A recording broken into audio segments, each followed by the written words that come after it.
మీరు first time MLA అయ్యారు, ఎలా అనిపిస్తుంది? ఇబ్బందికరంగా ఉంది. ఎందుకని? అంటే రాజకీయ వ్యవస్థ, పరిపాలన వ్యవస్థ కులపిచ్చితోని లేదా అవినీతి, బ్యూరోక్రసీ మొత్తం ఇట్లా చెదలు పట్టినట్లు పట్టింది. దీనికి ఏం చేయాలన్నా చేయనియరు. ఇప్పుడు ఈ కాంగ్రెస్ ప్రభుత్వం సుమారు ఒక ఉదాహరణ చెప్తున్నానండి. తెలంగాణ ప్రజలు మొత్తం వినాలి, 33 జిల్లాల ప్రజలు వినాలి. దుర్మార్గులు రాజ్యం వెళితే రాష్ట్రం ఏ రకంగా వెనుకబడుతుంది అన్నది. రాష్ట్ర బడ్జెట్ నెల ఆదాయం, మాకు నెలకు ఆదాయం వస్తుంది 18,000 కోట్లు.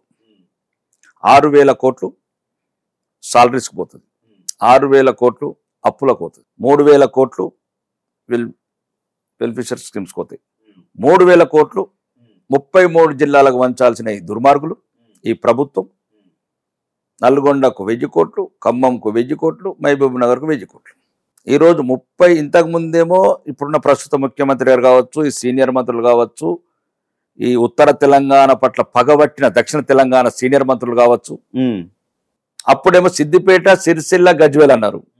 ఇదే దుర్మార్గులు మళ్ళీ ఆ 3 జిల్లాలు అంటున్నారు. అంటే ఎవరు అధికారాలు ఉంటే ఆ నియోజకవర్గాలను వాళ్ళు డెవలప్మెంట్ చేసుకుంటారు అనుకోవచ్చా? వాళ్ళ వరకే తప్పది. అట్లా అనుకుంటే ఆ 3 జిల్లాల ట్యాక్స్లు ఎంత అయితే వాళ్ళు లెక్కేసుకుని తీసుకెళ్ళండి.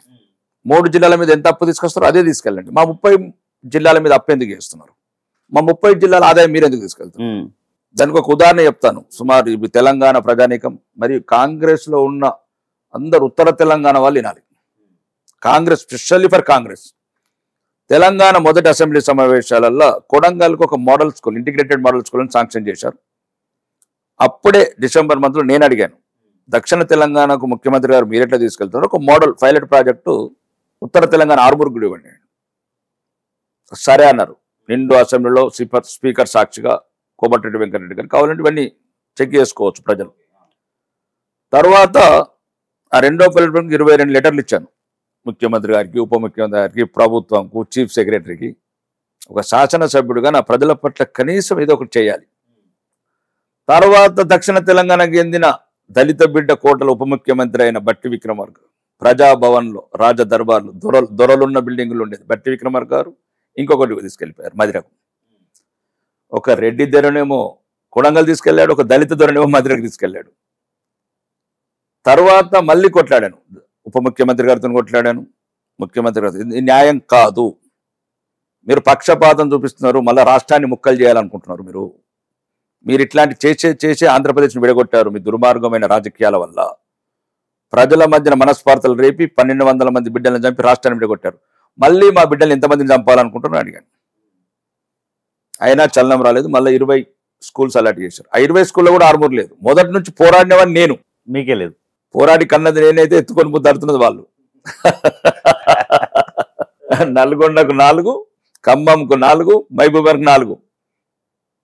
నేను మళ్ళీ అడిగాను, ఇదేమి న్యాయం? ఇది ఆటవిక న్యాయం. గౌరవనీయ పిసిసి అధ్యక్షులు మా నిజామాబాద్ జిల్లా బిడ్డ, మా సీనియర్ ముద్దు బిడ్డ, కాబోయే మంత్రివర్యులు సుదర్శన్ రెడ్డి గారు, ఇదేం అన్యాయం అన్నా? పెద్దలు ఎన్నేళ్ళ రాజకీయాలు ఉన్నారు, దోచుకొని పోతుంటే దొంగల్లాగా దోసుకపోతున్నారు దక్షిణ తెలంగాణ మంత్రులు. ఏం చేస్తున్నారన్న? నిజామాబాద్కు ఒక్కటి లేదు, ఆదిలాబాద్కు ఒక్కటి లేదు. మీరు అంటే వాళ్ళు ఏదో పాపం మొత్తానికి ప్రయత్నం చేసినా మళ్ళీ చివరి నిమిషంలో క్యాన్సిల్ చేశారు. అడిగాను ఉప ముఖ్యమంత్రి గారిని, ఇదేం అన్యాయం అన్నా? రాజకీయాలలో అనుభవజ్ఞులు, అధికార అందలాలు ఎక్కుతున్నారు. దళితులు మదిరలు ఉన్న దళితులే, ఆర్మూర్లు ఉన్న దళితులే. అవి ఉన్నదే ఎస్సీ, ఎస్టీ, మైనార్టీ వాళ్ళకు.